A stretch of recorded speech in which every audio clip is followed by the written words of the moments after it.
Hi, my name's Al, and today I'm going to show you how to fix a puncture. Something that every self-respecting mountain biker should know how to do. It's always a bit rubbish when it happens, but hopefully better show you how to do it, and you better fix it first time. You're going to need a few bits in order to fix a puncture on your bike. A pump is always a good idea. A little one like this is great to keep in your bag.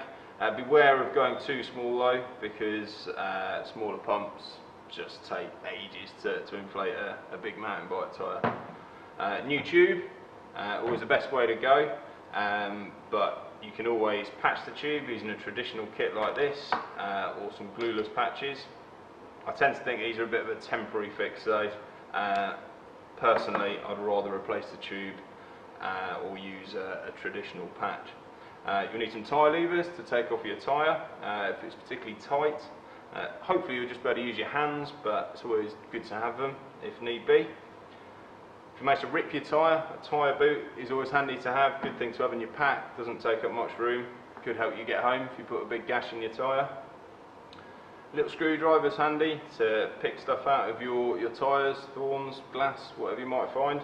A pen or a crayon, bit of chalk for marking your tube so you know exactly where the hole is. And a rag is useful for feeling inside the tyre, saves cutting your fingers on whatever happens to have punctured your tube. Obviously most of this stuff you can keep in your pack, and yeah, you're going to need to really, because you will get a puncture at some point. But if you're at home, you'll be wanting to use your track pump. It's way better than any mini pump. To be honest, using any mini pump's a bit of a chore, so make sure you've got a track pump, so keep your tyres topped up. It's the best way of preventing punctures in the first place as well. So when we've got a flat, first thing we need to do is make sure all the air is out of the tube. This will help us to take the tyre off. So remove any valve caps, lock rings, whatever you've got on your tube, depending whether it's Schrader or Presta. That's obviously a Schrader valve. Let all the air out using this tyre lever's got a little bit of moulding there, so you can just release the air, or just use an Allen key or something. Can't get your fat fingers in there.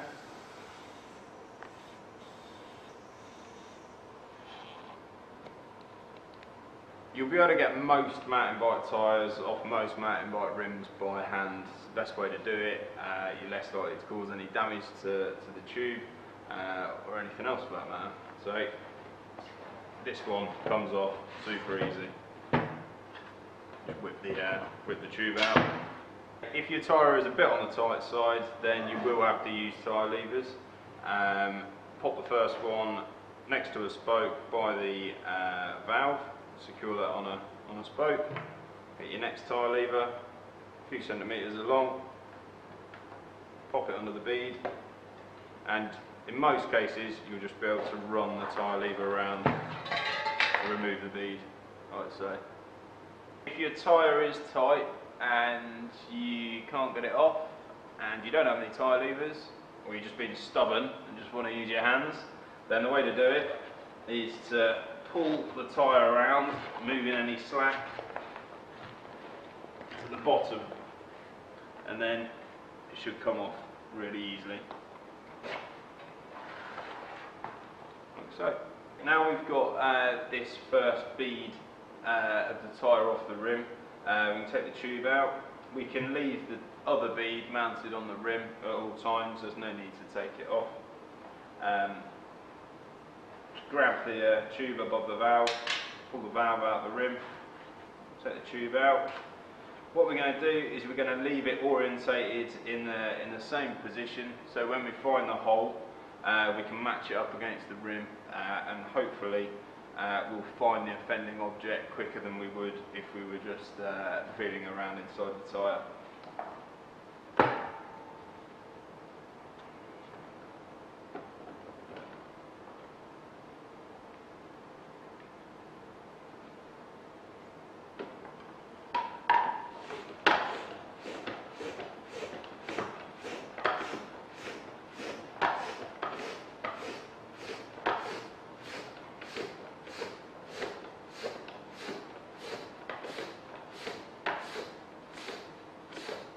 If you inflate the tube enough, even the tiniest of holes should be pretty easy to find. I can hear this one straight away. You can also feel them against your face, feel the air rushing out. So there's the hole. Now, because we've kept this tube the same way around, we haven't flipped it over, if we match up the valve to the tyre, we should be able to locate whatever's caused the puncture.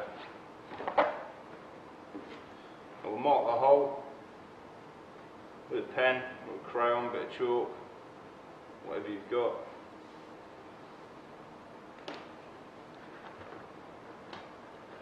That'll help us for when we want to repair it, maybe if we want to repair it at home. And you can see there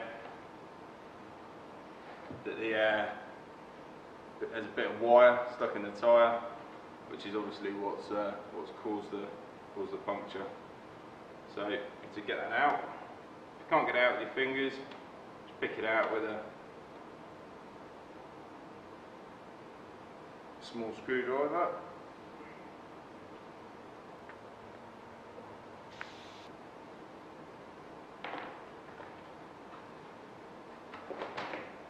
We should then feel inside the tyre to check to see if there's anything else, if there's any other thorns or whatever it may be in the tyre. So it's a good idea to use a rag, saves cutting your fingers. You should feel it snag if it hits anything sharp. There's nothing worse than putting a new tube in there and then getting another puncture soon after. So that feels alright, probably safe just to run your hand around there now. It's not unheard of to run over some pretty nasty things and get them caught in your tyre, so it's a good idea to be safe. You don't want a hypodermic needle sticking in your finger or anything gross like that. So when we're happy that there's nothing else in the tyre, we can go about fitting our new tube. It's a good idea every once in a while, when you're at home, you've got a bit of time, just to check the outside of the tyre, make sure there's no little bits of glass or thorns embedded in your tyre, which will eventually work their way through. If anything that was sticking through, you'd have felt with a rag or with your fingers, but by doing this, then you're less likely to get punctures in the future. If you start at the valve hole and work your way around, then save you going around more than once, because it's not the most interesting thing to do in the world. And when you're happy, then yeah, we'll bung the tube back in. If you find that the hole in your tube is on the inner circumference of the tube, it's probably been caused by the rim itself. So it's important that you check your rim tape, in particular around the valve hole here. Often there'll be a small burr or a rough edge which has punctured the tube. If necessary, just file it smooth, remove any burrs, and replace the rim tape. You might find that your tube has got two holes side by side, like this here.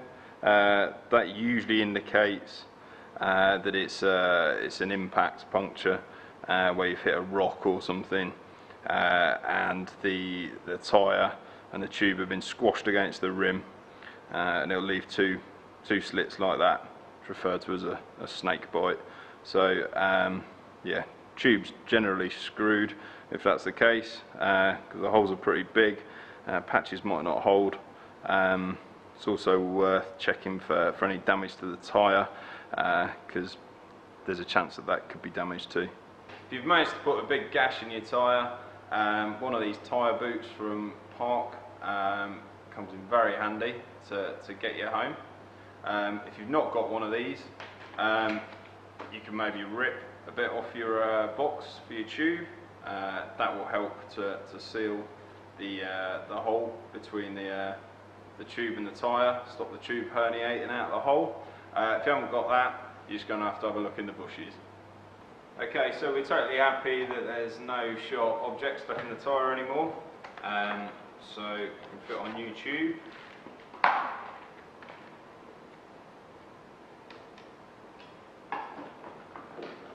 you've got a Presta valve, you'll need to remove the lock rings from the valve. You need to inflate the tube just enough to give it some shape so it sits within the tyre whilst we fit it. So you pop the valve hole first and then feed the tube into the tyre. It's really important that it doesn't get twisted, and obviously as we fit the bead we need to make sure that the tube doesn't get trapped at any point.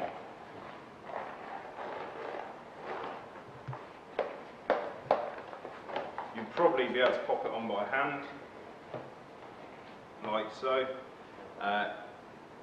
If not, if the last bit of the bead's tight, then if you feed the tyre down, you will get more slack at the bottom, which will make it easier to fit the tyre.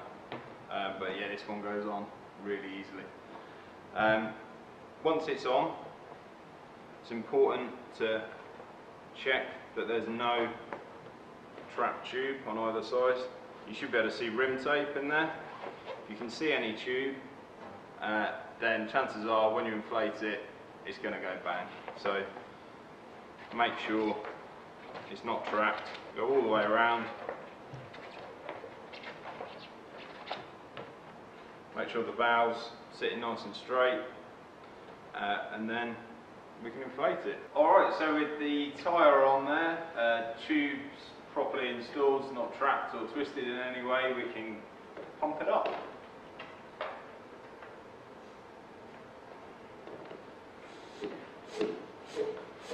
If the tyre won't seat properly, you can try over-inflating it. Say try 60 psi, and that should pop the bead into place. Obviously you're only going to do that if you're using a trap pump. If you're using a mini pump, you're probably not going to be asked to do that.